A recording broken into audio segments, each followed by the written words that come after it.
नमस्कार। प्रस्तुत है आज का चिंतन। युग निर्माण योजना की जन्म तिथि गुरु पूर्णिमा है। इसी दिन इस युग के महान अभियान का शुभारंभ उस परम प्रेरक दिव्य शक्ति के द्वारा किया गया है। बसंत पर्व पर अखंड ज्योति और गुरु पर्व पर युग निर्माण योजना प्रारंभ हुई। अपने परिवार के ये दो कौटुंबिक पर्व हैं, इसलिए इनका व्यापक महत्व है। ज्ञान और कर्म के प्रतीक ये दो पुनीत पर्व हैं। माता सरस्वती का जन्मदिन हमारा ज्ञान पर्व है और उस ज्ञान को कर्म रूप में परिणित करने की प्रेरणा देने वाले परम गुरु भगवान व्यास का जन्मदिन गुरु पर्व है। ज्ञान और कर्म का मानव जीवन में असाधारण महत्व है। प्रतीक रूप से वही महत्व इन दो पर्वों का भी है। राजनीतिक स्वाधीनता के लिए आत्माहुति देने वाले पिछली पीढ़ी के शहीद अपनी जलाई हुई मशाल हमारे हाथों में थमा कर गए हैं, जिन्होंने अपने प्राण, परिवार, शरीर, धन आदि का मोह छोड़कर भारत माता को पराधीनता के पाश से मुक्त करने के लिए अपना सर्वस्व न्यौछावर कर दिया। उनकी आत्माएं भारत राष्ट्र के उज्जवल भविष्य की आशा लेकर इस संसार से विदा हुई हैं। उन्हें विश्वास था अगली पीढ़ी हमारे छोड़े हुए अधूरे काम को पूरा करेगी। राजनीतिक क्रांति के बाद अभी नैतिक क्रांति, बौद्धिक क्रांति और सामाजिक क्रांति की मंजिलें पार करनी है। व्यक्तिगत स्वार्थपरता के कारण हम सार्वजनिक उत्तरदायित्व उठाने से इनकार करेंगे, बहाने बनाएंगे तो यह शहीदों के प्रति विश्वासघात होगा। इस इतिहासकार हमारे इस ओछेपन को सहन न करेंगे। भावी पीढ़ियां इस अकर्मण्यता को घृणा भरी दृष्टि से देखती रहेंगी। मानव जीवन का गौरव समझने वाले कोई भी भावनाशील व्यक्ति अपने को इस घृणित परिस्थिति में रखना पसंद न करेगा। हम जिस भी परिस्थिति में हैं, देश, धर्म, समाज और संस्कृति के उत्थान में भाग लेते हुए कुछ न कुछ करते रहे हैं। आगे की जिम्मेदारियों के अनुरूप और भी अधिक करेंगे।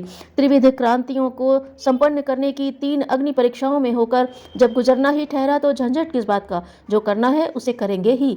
किसी राष्ट्र की सशक्तता उसके मनोबल, चरित्र, देशभक्ति, दूरदर्शिता, एकता, स्वाभिमान जैसे सद्गुणों के आधार पर नापी जा सकती है। जहां इन तत्वों का अभाव हो वहां ऊपरी समृद्धि कितनी ही बड़ी चढ़ी हो, उसकी तुलना बालू की भीत से ही की जाएगी, जो जरा सा आघात लगने से तहस नहस हो जाती है।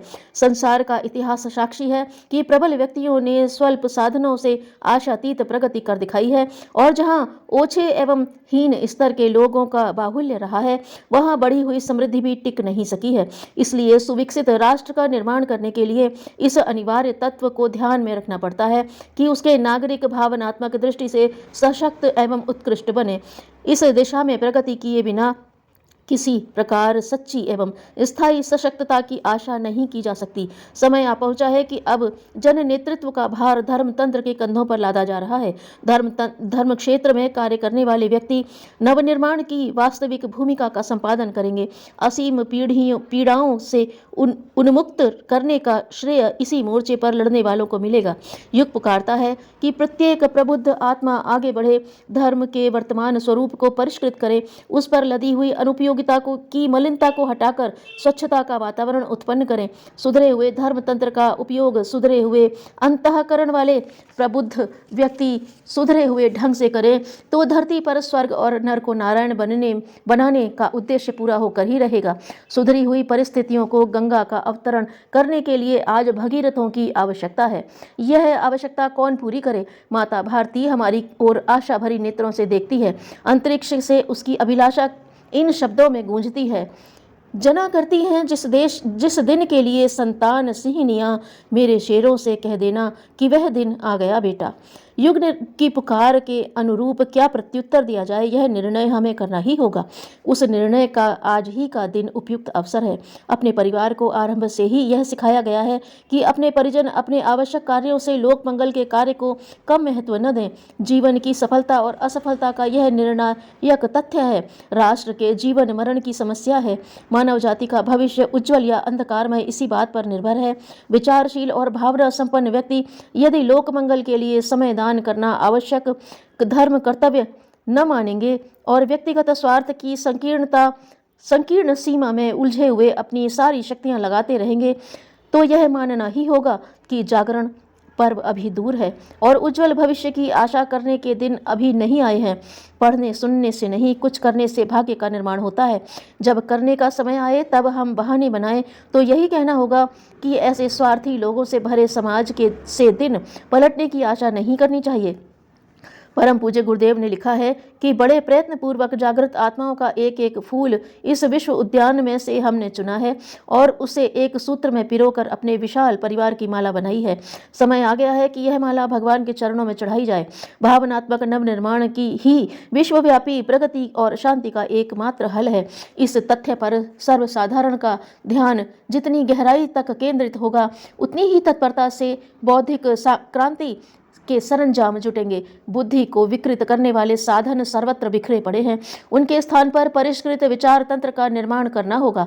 वाणी, लेखनी, प्रकाशन, कला, संगीत, अभिनय, शिक्षा, प्रदर्शनी, वाक्यपट, समारोह आदि अगणित प्रचार माध्यमों की विशाल परिमाण में आवश्यकता पड़ेगी। मस्तिष्कों को ढालने के लिए प्रचार तंत्र जितना समर्थ होगा, उतनी ही सफलतापूर्वक मानवीय चिंतन एवं क्रियाकलापों को परिष्कृत किया जा सकेगा। प्रचार तंत्र द्वारा वर्तमान विनाशात्मक स्वरूप को निरस्त करने के लिए उतने ही बड़े सृजनात्मक प्रचार तंत्र को खड़ा करना पड़ेगा।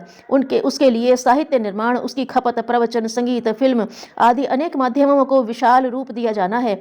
इसके लिए प्रचुर परिमाण में धन शक्ति और जनशक्ति की आवश्यकता पड़ेगी।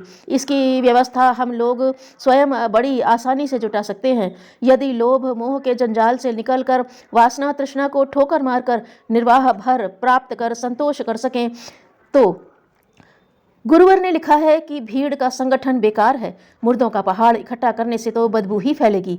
जिनके मन में कसक है, जो वस्तु स्थिति को समझ चुके हैं, उनका इस महान प्रयोजन के लिए एकत्रीकरण वास्तविक संगठन कहला सकता है।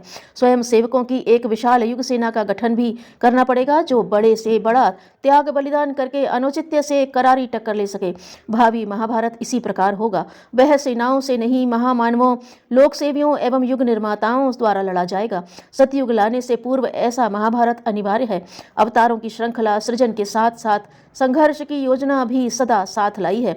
युग निर्माण की लाल मशाल का निष्कलंक अवतार अगले दिनों इसी भूमिका का संपादन करे तो इसमें किसी को आश्चर्य नहीं मानना चाहिए। विचारात्मक, संगठनात्मक, रचनात्मक और संघर्षात्मक कार्यक्रमों को लेकर युग निर्माण योजना क्रमशः आगे बढ़ती चली जाएगी। इसके पीछे ईश्वरीय इच्छा और महाकाल की विधि व्यवस्था काम कर रही है। यह आंदोलन न तो शिथिल होने वाला है और न निरस्त। हम में से किसी को शंका कुशंकाओं के कुचक्र में भटकने की अपेक्षा अपना वह दृढ़ निश्चय परिपक्व करना चाहिए कि विश्व का नवनिर्माण होना ही है और अपने परिवार को इसमें अति महत्वपूर्ण ऐतिहासिक भूमिका का संपादन करना है। परिजनों को अपनी जन्म जन्मांतरों की उस उत्कृष्ट संस्कारिता का चिंतन करना चाहिए जिसकी परख से उन्हें एक माला में पिरोया गया है। युग की पुकार, जीवन की सार्थकता, महामानव की भूमिका को ध्यान में रखते हुए कुछ कड़े कदम उठाने की बात सोचनी चाहिए। इस महान अभियान की अनेक दिशाएं हैं जिन्हें पैसे से, मस्तिष्क से और श्रम सीकरों से सींचा जाना चाहिए। जिसके पास जो विभूतियां हो उन्हें लेकर महाकाल के चरणों में प्रस्तुत होना चाहिए। लोभ और अज्ञान के अंधकार की तमिश्रा को चीरते हुए आगे बढ़ना चाहिए। अपने पास जो हो उसका न्यूनतम भाग अपने और अपने परिवार के लिए रखकर शेष को युग देवता के चरणों में समर्पित करना चाहिए। परिजनों की जिम्मेदारी है कि लाल मशाल में अपने स्नेह का तेल टपकाकर उसे जलाए रखें। आशा है महानता की दिशा में कदम बढ़ाने की प्रगति अपने परिजनों में रुकेगी नहीं, बढ़ेगी ही। परम पूज्य गुरुदेव के उपयुक्त विचार हम सभी के लिए आज भी चिंतनीय, मननीय और अनुकरणीय हैं। गुरु पूर्णिमा पर्व को जागृत आत्माएं अपने लिए विशेष उद्बोधन की, विशेष आमंत्रण की बेला समझें। जिनमें प्रचारकों में शामिल होने की अंतः प्रेरणा उमगे वे इसे ईश्वरीय आमंत्रण समझें, साहस समेटें और आगे बढ़ने की बात सोचें। जिन्हें आगे बढ़ना हो वे समय की प्रतीक्षा न करें, परिस्थितियों की आड़ न लें। आदर्शों को अपनाने का शुभ मुहूर्त आज का ही होता है। कल की प्रतीक्षा में बैठे रहने वाले की कल तो मरण के उपरांत ही आती है। सभी जागृत आत्माएं जो महाकाल की प्रेरणा से इस अनुरोध को स्वीकार करेंगी वे प्रसन्नता ही अनुभव करेंगी। उस प्रसन्नता को विकसित करके समस्त संसार में प्रगतिशीलता बिखेरेंगे। अपेक्षा और प्रतीक्षा ऐसे ही साहसिक अग्रगमन की जागृत एवं जीवंत आत्माओं से की जा रही है। उन्नति संपत्ति से नहीं, सद्गुण और सद्बुद्धि से होती है। धन्यवाद।